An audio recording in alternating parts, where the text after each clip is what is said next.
নমস্কার, বিকাশ রঞ্জন ভট্টাচার্য বলছি।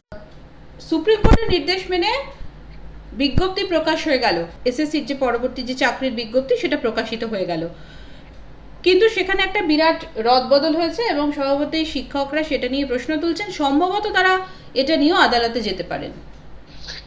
দেখুন, আমি যতটুকু দেখেছি, আমি তো কলকাতার বাইরে আছি, পুরোটা দেখার সুযোগ হয়নি।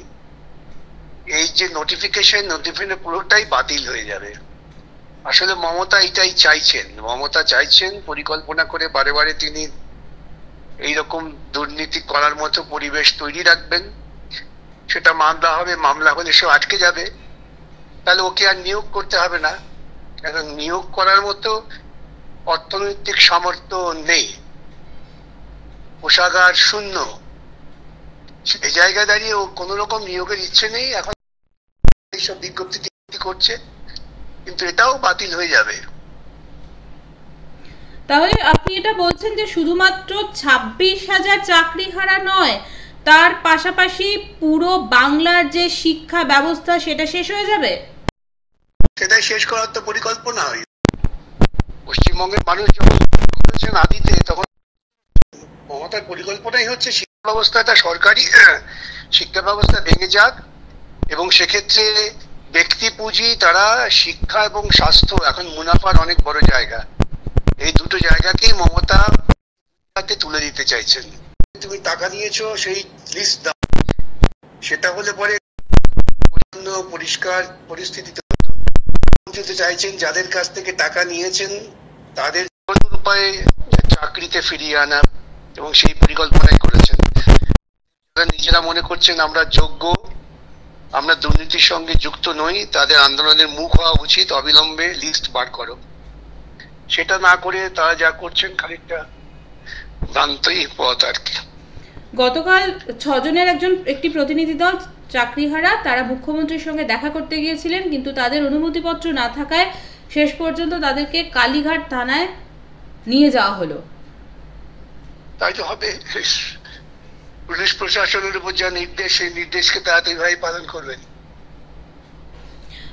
আমি আরেকবার আপনার কাছে আসবো বিকাশে এই প্রসঙ্গ নিয়ে, যে একটু আগে আপনি যে বিজ্ঞপ্তি অনলাইনে প্রকাশিত হয়েছে সেটাও বাতিল প্রেক্ষিতে এটা হতে পারে। এত টেলিফোনে এত কথা বলা যাবে না। বিজ্ঞপ্তিটা পুরি সুপ্রিম কোর্টের আদেশের অমান্য করে করা হয়েছে, সেই জন্যই হবে। আচ্ছা, গতকাল প্রধানমন্ত্রী নরেন্দ্র মোদী এসেছিলেন আলিপুরদুয়ারে, এবং সেখানে নরেন্দ্র মোদী বাংলার যে রাজ্য বা রাজ্য সরকার, সেখানে একাধিক বিষয় নিয়ে বিধেছেন। অপরদিকে মুখ্যমন্ত্রী মমতা অপারেশন সিঁদুরের পরিপ্রেক্ষিতে তিনি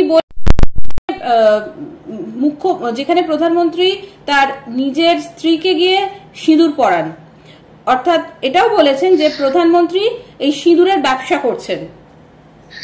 দেখুন, ওরা ভাই বোন মিলে গোটা দেশের যে রাজনৈতিক সংস্কৃতি, তাকে ওরা টেনে নর্দমায় নামিয়ে দিয়েছেন। মোদী যা বলছেন সেটা প্রধানমন্ত্রীর উপযুক্ত কথাবার্তা নয়। তিনি দেশের সামগ্রিক মঙ্গলের চিন্তা করেন না, তিনি শুধু তার দল এবং দলীয় গোষ্ঠীর কথাই ভাবেন। মমতাও তাই করেন।